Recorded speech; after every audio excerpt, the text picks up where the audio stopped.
Denmark যুক্তরাষ্ট্রের Patriot ব্যবস্থা থেকে সরে এসে ফরাসি ইতালীয় যৌথ উদ্যোগে তৈরি সর্বাধুনিক বিমান প্রতিরক্ষা ব্যবস্থা অ্যাসেম্পট কেনার সিদ্ধান্ত নিয়েছে। ইউরোপীয় প্রতিরক্ষা সক্ষমতা জোরদারে এই কৌশলগত পদক্ষেপকে দেশটির ইতিহাসে সবচেয়ে বড় সামরিক বিনিয়োগ হিসেবে দেখা হচ্ছে। সম্প্রতি যুক্তরাষ্ট্রের সঙ্গে ন্যাটো সদস্যদের সম্পর্কে দেখা দিয়েছে অনিশ্চয়তা। বিশেষজ্ঞদের মতে ডেনমার্কের এসএএমপিটি কেনার এই সিদ্ধান্তর মূল উদ্দেশ্য হল প্রতিরক্ষা ক্ষেত্রে যুক্তরাষ্ট্রের উপর নির্ভরতা কমানো। ডেনমার্ক প্রায় 9.1 বিলিয়ন মার্কিন ডলার ব্যয়ে 8টি মাঝারি ও দূরপাল্লার বিমান প্রতিরক্ষা ব্যবস্থা কিনবে। এর মধ্যে 2টি হবে ফরাসি ইতালীয় যৌথভাবে তৈরি এসএএমপিটি সিস্টেম, যা ইউরোপের যুক্তরাষ্ট্রের প্যাট্রিয়টের একমাত্র কার্যকর বিকল্প হিসেবে বিবেচিত।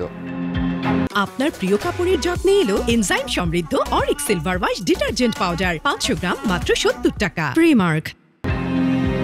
এটি ইউরোপীয় ইউনিয়নের ভেতরে এসএএমপিটি সিস্টেমের প্রথম রপ্তানি চুক্তি, যেখানে এতদিন শুধু ফ্রান্স ও ইতালি এই প্রযুক্তি ব্যবহার করত। এখন ডেনমার্ক যুক্ত হয় ইউরোপের প্রতিরক্ষা সহযোগিতায় এক নতুন মাত্রা যোগ হলো। ডেনমার্ক বলছে ভিন্ন ভিন্ন নির্মাতার কাছ থেকে একাধিক সিস্টেম নেওয়ায় দ্রুত ডেলিভারি সম্ভব হবে, আর প্রতিটি সিস্টেমে থাকবে রাডার, ফায়ার কন্ট্রোল ইউনিট ও মিসাইল লঞ্চার। প্রযুক্তিগতভাবে এসএএমপিটি সিস্টেম মাত্র 10 সেকেন্ডে একসাথে 8টি মিসাইল ছুটতে পারে। 150 কিলোমিটার দূরত্ব পর্যন্ত বিমান ও ক্ষেপণাস্ত্র ভূপাতিত করতে সক্ষম।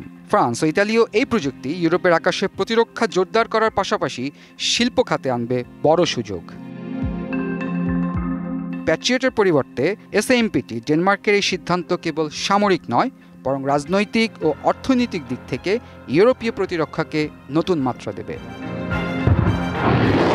BBC news desk.